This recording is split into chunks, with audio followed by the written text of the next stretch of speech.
Peuple d'Afrique, peuple de CEDEAO, peuple de l'AES, sortez, prenez vos tabourets. Quand tu as échoué, tu as échoué. Donc de passer le temps à vouloir déstabiliser dans la sous-région, ils devaient se contenter, s'occuper des conditions de vie et de travail des Ivoiriens. Non. Alassane Ouattara, quand c'est lui qu'il s'agit, a lamentablement échoué. Et le peuple de Côte d'Ivoire lui donne rendez-vous en octobre 2025. Il sera battu dans les urnes. Le PDCI RDA demande combien de fois Alassane Ouattara a échoué lamentablement.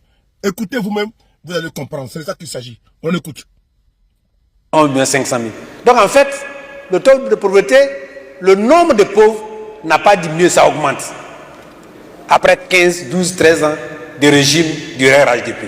Voilà là une erreur au résultat. Les tenants du pouvoir que les contribuables entretiennent à la sueur de leur front nous expliquent qu'il suffit de résoudre le problème de la cherté de la vie par une équation polynomiale. La vie est chère, l'électricité est chère, le transport est cher, la nourriture est chère, l'eau est chère, ils ont tout augmenté. L'électricité a été augmentée, on a dit non, les coûts vont baisser parce qu'il y a une baisse de température. Mais le coût du kilowattheure a augmenté. C'est de ça que nous parlons. Il n'y a pas que le coût du kilowattheure sur votre facture. Le timbre de terre qui était de 100 francs est passé à 500 francs. Regardez bien. Ça aussi, est-ce que le timbre de terre a subi une pluie exceptionnelle? Même quand vous regardez sur votre sa facture d'assainissement, sur les autres factures, a augmenté.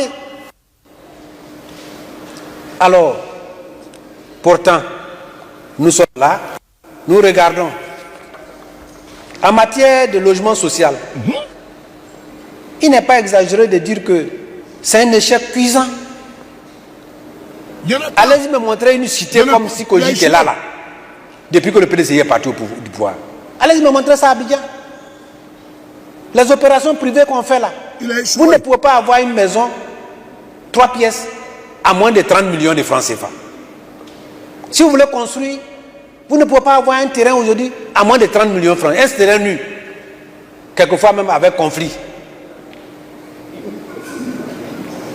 Alors qu'on nous a promis de donner à chaque Ivoirien un toit pour une valeur de 5 millions de francs CFA, payable, solvable sur plusieurs années. Ce n'est pas moi qui le dis, c'est la VAR qui nous rappelle cela. Pour les quartiers précaires qui font l'objet de l'actualité, on nous a dit on va aménager et leur donner des ACD. Le résultat aujourd'hui, c'est le déguerpissement sans issue, en plein examen scolaire. On détruit des mosquées et on détruit des églises. Si le PDCI RDA qu'on avait donné une seule mosquée, une église, on allait nous traîner d'athées. On allait en faire une action. On allait en faire un élément de campagne. Mais aujourd'hui, on détruit les mosquées, on détruit les églises.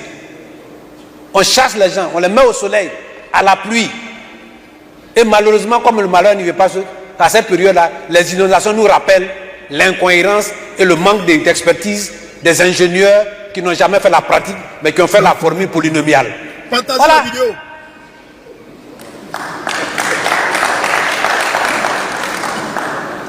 En termes d'assainissement, on observe au fil des années une dégradation des cités avec des constructions à la va-vite, accroissant des écoulements des bâtiments et des inondations certaines à chaque plus grande pluie.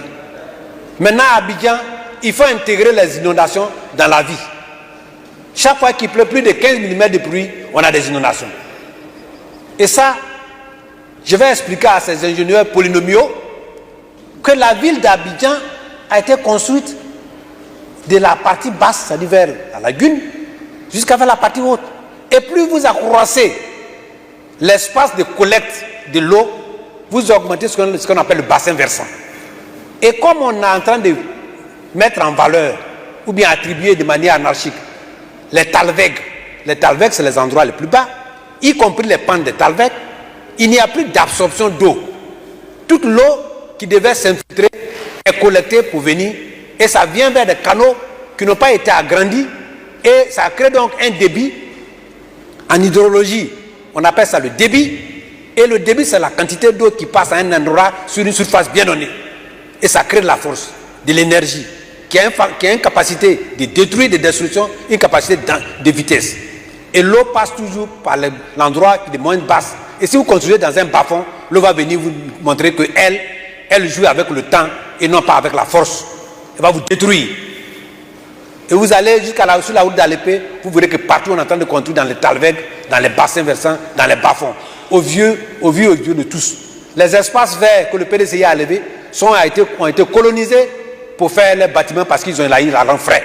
C'est ça le problème de la ville d'Abidjan. Il faut que ça change. Et le PDCI RDA a des ingénieurs de terrain, des ingénieurs de conception pour réaliser, et nous allons résoudre ce problème. Que Dieu nous donne la chance d'y être là. Alors, voyez-vous, dans cette même salle,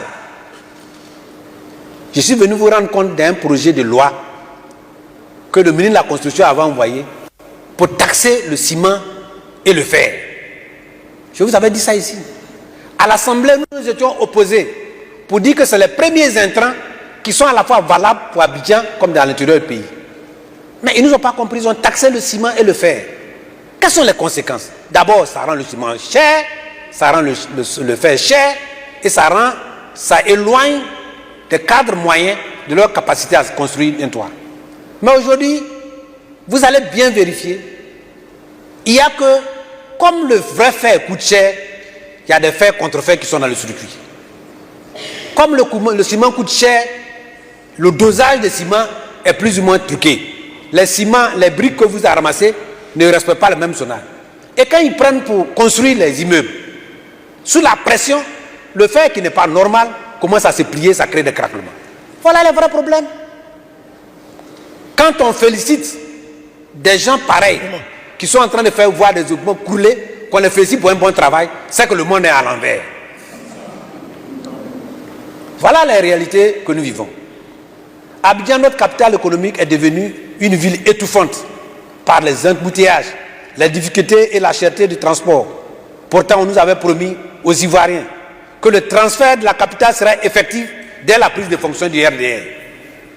La présidente devait aller à Yamoussoukro, suivi du ministre de l'Intérieur et progressivement. Aujourd'hui, montrez-moi un seul ministère qui est à Yamoussoukro.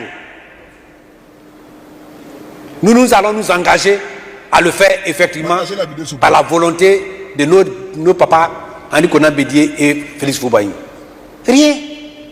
12 ans après, aucune trace du pouvoir exécutif à Yamoussoukro. C'était une promesse. Et comme les promesses n'engagent à personne, alors nous prenons comme ça. Au contraire, nous voyons des institutions qui sont en train de s'ancrer profondément à Abidjan.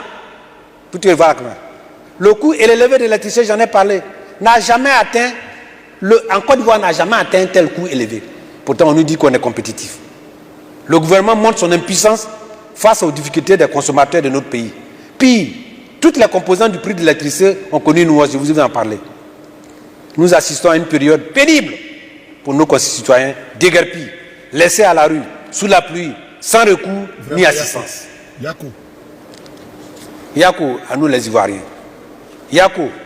Et quelquefois, on est sous le lit, on se demande, Dieu, qu'avons-nous fait pour mériter un tel sort? Et le président Foubaï nous disait, quand il n'y a pas de solution humaine, il y a une solution divine. Dieu vient à notre secours. Parce qu'on souffre. Pourtant, le pays connaît une croissance. On nous a donc, à ce moment, sorti la Côte d'Ivoire, les Ivoiriens de la pauvreté et faire de notre pays un pays émergent en 2020. Personne ne parle de l'émergence maintenant. Eux-mêmes ont constaté que c'est un échec. Ça a disparu. Ça n'est dans aucun discours. Émergent, là, ça veut dire où encore? Gare à celui qui va parler d'émergence. Émergence,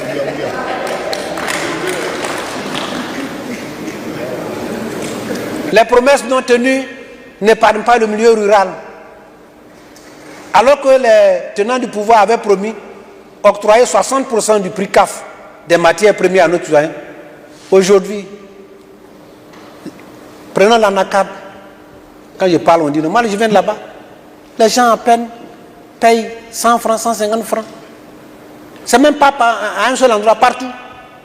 Alors que le prix CAF qu'ils ont pris, c'est 663 francs CFA. On devait être à autour de 400 francs, 398, 95 francs le prix du kilo. On ne le fait pas. Et on veut m'empêcher de le dire. Je vais le dire, pion. C'est pas normal. Aujourd'hui où je suis en train de vous parler là, le prix du cacao sur le marché mondial, c'est plus de 3500 francs. Si c'était le PDCI RDA qui avait géré la campagne, en maintenant bien entendu la stabilisation et le prix anticipé, qui est notre dispositif à nous, nous on ne gère pas ça. C'est à nous qui avons géré, on allait payer le cacao, le kilo de cacao aux producteurs à 3000 francs CFA au mois d'octobre. C'était nous là. Mais ils ne pourront pas le faire, je parie.